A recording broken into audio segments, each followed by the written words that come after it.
say no.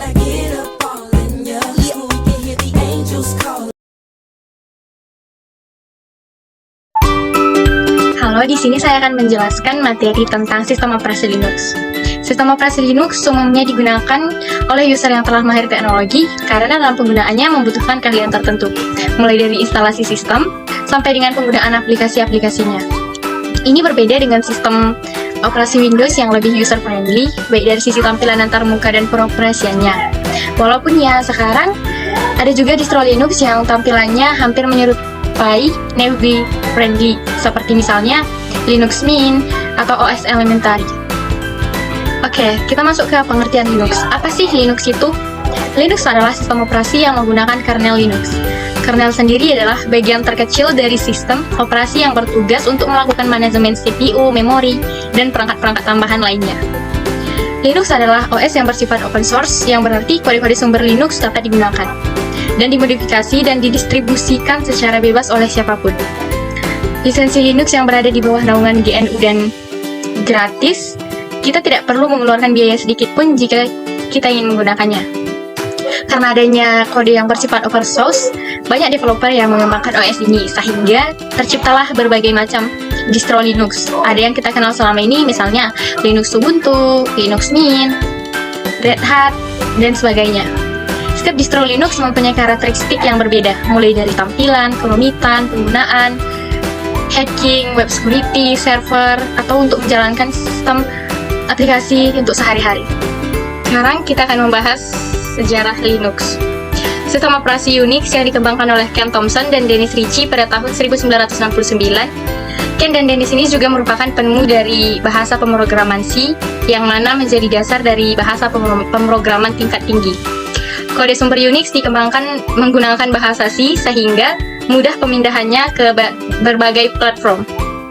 Oleh karena itu, Unix mendapat respon dan perhatian yang besar. Dengan berkembangnya Unix yang sangat cepat, akhirnya Unix terpecah menjadi dua aliran, yaitu yang dikembangkan oleh Universitas Berkeley dan yang dikembangkan oleh AT dan T. Sejak saat itu muncul berbagai macam Unix. Salah satunya yaitu Minix yang dikembangkan oleh AS Tenenbaum yang bertujuan untuk pendidikan. Kemudian pada tahun 1984 mulai mengembangkan proyek GNU dengan membuat software, compiler, editor, text formatter, GUI, libraries, modules, dan masih banyak lagi. GNU mendesain supaya kompatibel dengan sistem operasi yang sudah ada yaitu Unix. Pada tahun 1990, GNU telah berhasil membuat semua komponen yang diperlukan untuk mengembangkan sebuah sistem.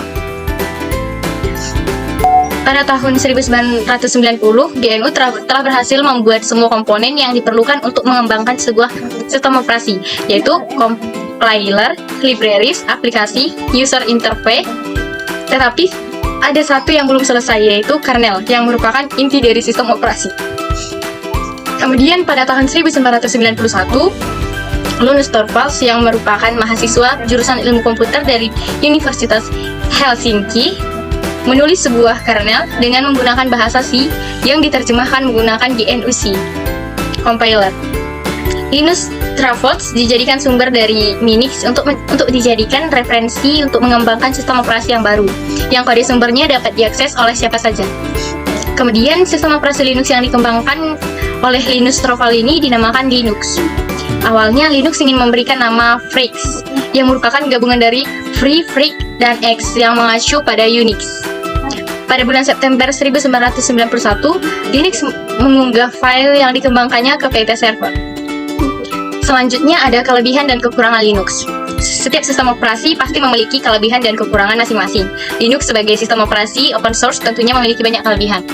Kelebihan Linux yang pertama adalah lisensi gratis. Linux merupakan sistem operasi yang dapat digunakan oleh siapa saja dengan gratis.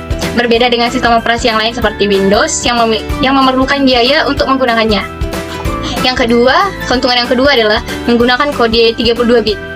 Dengan menggunakan kode menjadikan Linux berjalan dengan baik dan meminimalisir terjadinya crash saat menjalankan aplikasi. Penggunaan juga tidak perlu khawatir saat menginstal aplikasi yang tidak sesuai dengan kode BIOS Linux. Kelebihan yang ketiga, tingkat keamanan yang tinggi. Walaupun bersifat open source, Namun Linux memiliki tingkat keamanan yang tinggi dibandingkan sistem operasi lain. Dengan sistem keamanan yang tinggi, menjadikan Linux aman dari serangan virus yang dapat mengancam data-data penting di komputer. Kelebihan yang keempat adalah tampilan grafis yang bagus.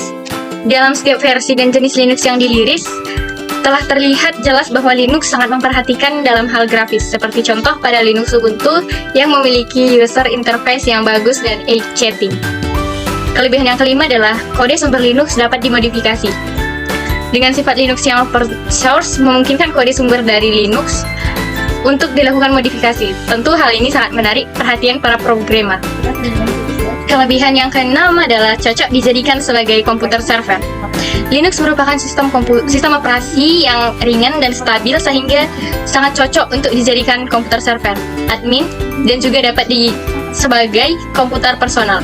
Salah satu jenis Linux yang digunakan sebagai server adalah Linux Debian. Kelebihan yang ketujuh, lebih ringan ketika dijalankan.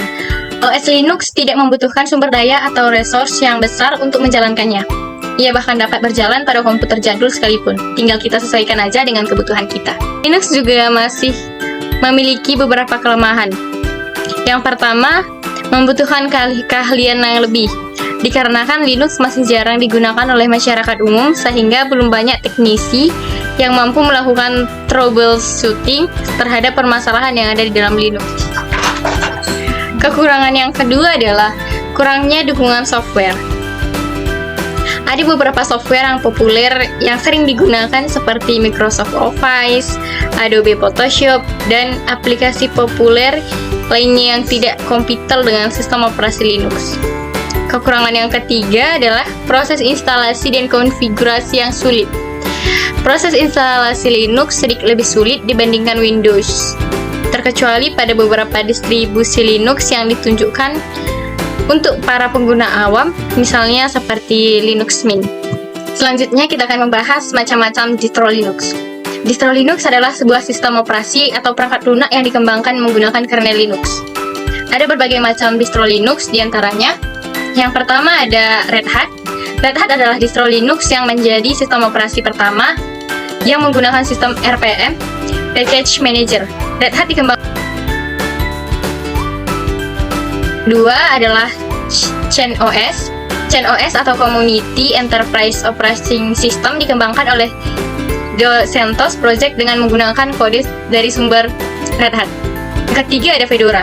Fedora merupakan distro Linux yang dalam pengembangannya disponsori oleh Red Hat. Keempat ada OpenSUSE. Distro Linux ini dikembangkan oleh OpenSUSE Project dengan tujuan supaya kinerja Linux lebih stabil dan user-friendly. Yang kelima ada Mandrake atau Mandriva. Sistem operasi Mandrake dikembangkan oleh perusahaan yang bernama Mandriva. Sistem operasi ini juga menggunakan sistem RPM Package Manager. Jenis yang keenam ada Debian. Debian diciptakan oleh Ian Murdoch dan menjadi salah satu distro Linux yang paling diminati karena